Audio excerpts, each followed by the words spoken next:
So sobrang dami na nga naming biyaya na na-receive ni Milan ay naisipan nga namin na magkaroon ng random act of kindness na ganito. At sa video nga na ito ay papakita namin ang mga maswerteng nabigyan natin ng kaunting biyaya. Naisipan nga namin na i-bless muna yung mga malalapit na tao sa amin. Kagaya na lamang yung mga workers namin dito sa farm. Nga ba yung mga una nating tutulungan, kundi yung mga taong tumutulong sa atin para nga mas mapadali ang buhay natin. Hindi nga uso dito sa India yung mga face bomb na yan, guys. And madalang nga lang ako makakita. Pero sa Pilipinas ay usong-uso nga. Kaya naman ay tinry ko nga kung ano nga yung magiging response nila. Hindi nga siya katulad ng ibang mga content creator. Dahil dito ay gusto ko nga magbigay ng aral and gusto kong malaman yung kwento ng bawat isa.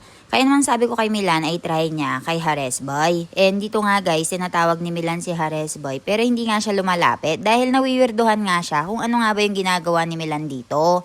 Ang nakikita nyo ang lalaki na yan ay si Hares kung saan ay meron siyang isang anak at nakatira sa malayong lugar. Nag-iipon nga siya ng pera kasama yung asawa niya nga dito at pumapasok sa iba't ibang mga bukid para nga makipagtrabaho. Tapos umuwi nga siya every month sa kanila and yung anak na pinapabantay niya sa nanay niya ay dinadalaw niya. Nagtatrabaho nga daw siya na maayos para meron nga siyang maipang tustos. Ang susunod naman na nabigyan natin ay si Gapobay. Actually, ang sabi niya nga ay lahat ng tao pwedeng magbago. Ngayon ay nagtatrabaho na nga rin siya para makaipon ng pera para sa anak niya. Dati kasing lasinggero si Gapobay guys and amin na amin naman siya. Pero nung nagkaanak nga daw siya ay nagbago nga yung lahat. Ngayon, ang pinaka main goal na nga lang daw niya ay mag-ipon ng pera. Bumababa nga siya mula bundok hanggang sa kapatagan ng tigi-isang buwan. Nag-iipon sila para nga meron silang mapadala sa mga anak nila. Sabi niya nga sa amin, iniwan niya nga daw lahat ng bisyo niya para mabigyan ng magandang buhay ang pamilya niya. Meron pa nga din kaming isa ditong nagtatrabaho sa bukid and superwoman nga siya. Hindi nga daw sumasapat yung kita ng asawa niya kaya pati siya ay natulong. Very common nga din dito sa India yung ganito guys na yung mga babae ay talaga namang tumutulong pagdating sa mga asawa nila. Man kahit mahirap talaga yung trabaho sa bukid ay marami ka talaga makikita mga kababaihan yung nagtatrabaho dito. Ang susunod naman na nabigyan natin ng kaunting tulong ay si Kuya dito. Ang sabi niya sa amin ay nakikipagsapalaran nga daw siya para meron nga daw pangkain ang mag-ina niya ngayong araw. Contractual kasi yung trabaho ni Kuya guys and kung meron mang magbigay ng trabaho sa kanya, pupunta nga siya doon at tatapusin nga yung trabaho. Minsan nga daw ay naglilinis siya sa mga bukid, naglilinis ng bakuran at marami pang iba.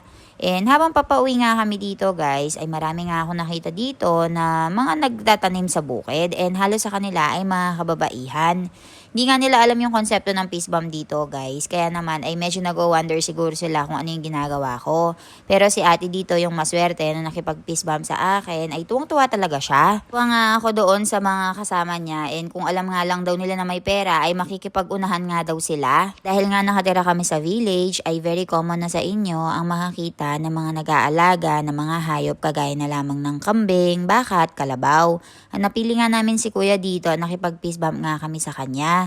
Nakita niya nga si Milan dito at nakilala ang sabi niya nga sa amin ay dati nga daw siyang nagtatrabaho sa lolo ni Milan and kilalang kilala niya nga daw ang pamilya namin. Nagbebenta nga daw ng gatas ang pangunahing pangkabuhayan nila. Pero kapag kulang nga daw yung gatas ay nakikipagtrabaho nga daw sila sa iba't ibang mga bukid.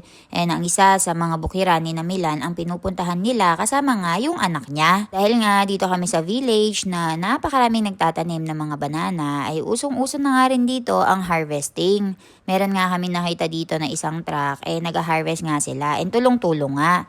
Medyo nag-wonder nga itong mga kalalakihan dito pero bukod tangi nga si Kuya dito ang nag-fist bump sa akin. Isa nga din sila sa medyo mahihirap nga yung buhay dito dahil kailangan nga nilang magbuhat ng 25 kilo ng banana tapos ang kita nila sa bawat buhat ay 5 piso. Ay papaano ngayong araw ay may mga napasaya tayo. Sino-sino sa kanila yung paborito nyo guys? At ano, yung paborito nyong istorya?